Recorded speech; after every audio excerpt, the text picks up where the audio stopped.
Assamese singer cum music director Zubeen Garg ఈ మధ్యనే అకాల మరణం చెందారు. మనం చూసాం. చాలా చాలా దేశం మొత్తం కూడా దిగ్భ్రాంతికి గురైంది, షాక్ కు గురైంది. చాలా అద్భుతమైనటువంటి గాయకుడు, అలాగే మ్యూజిక్ డైరెక్టర్ కూడా. సింగపూర్ లో జరిగినటువంటి ఒక స్కూబా డైవింగ్ చేస్తున్నప్పుడు దురదృష్టవశాత్తు అతను చనిపోయాడు. చాలా ప్రయత్నాలు చేశారు అతన్ని కాపాడడానికి, కానీ కుదరలేదు. మొత్తం చాలా మంది ప్రజలు, అతని అభిమానులు షాక్ కు గురయ్యారు. సెప్టెంబర్ 19న జరిగింది ఈ సంఘటన. 21వ తారీఖున గౌహటిలో అంతిమయాత్ర జరిగింది. లక్షల మంది అభిమానులు రోడ్లపైకి వచ్చారు. సాధారణ జనజీవనం మొత్తం స్తంభించిపోయింది. కొన్ని గంటల పాటు ట్రాఫిక్ మొత్తం నిలిచిపోయింది. టీవీలో చూస్తున్నటువంటి వాళ్ళైతే ఆశ్చర్యపోయారు. ఇంతమంది, ఒక మనిషికి, ఒక కళాకారుడికి ఇంతమంది అభిమానులు. ఈ అంతిమయాత్ర లిమ్కా బుక్ ఆఫ్ రికార్డ్స్ లో చోటు సంపాదించుకుంది. చిన్న విషయం కాదు. లక్షల మంది అభిమానులు ఒకే చోట గుమిగూడడం అనేది 4వ అతిపెద్ద ప్రజా సమూహం. అంటే ఒకే చోట అంతమంది అభిమానులు ఒకే చోట గుమిగూడడం అనేది ఇది 4వ అతిపెద్ద ప్రజా సమూహంగా లిమ్కా బుక్ ఆఫ్ రికార్డ్స్ లో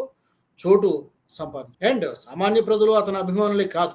అస్సాం ముఖ్యమంత్రి హిమంత బిశ్వ శర్మ గాని, కేంద్ర మంత్రులు కిరణ్ రిజిజు గాని, శర్వానంద్ సోనోవాల్ గాని, అందరూ కూడా అతన్ని గుర్తు చేసుకుంటూ, అతను ఎప్పటికీ కూడా అతని పాటల రూపంలో ప్రజల మనసులో చిరస్థాయిగా నిలిచిపోతాడని చెప్పి అతనికి నివాళులు అర్పించారు.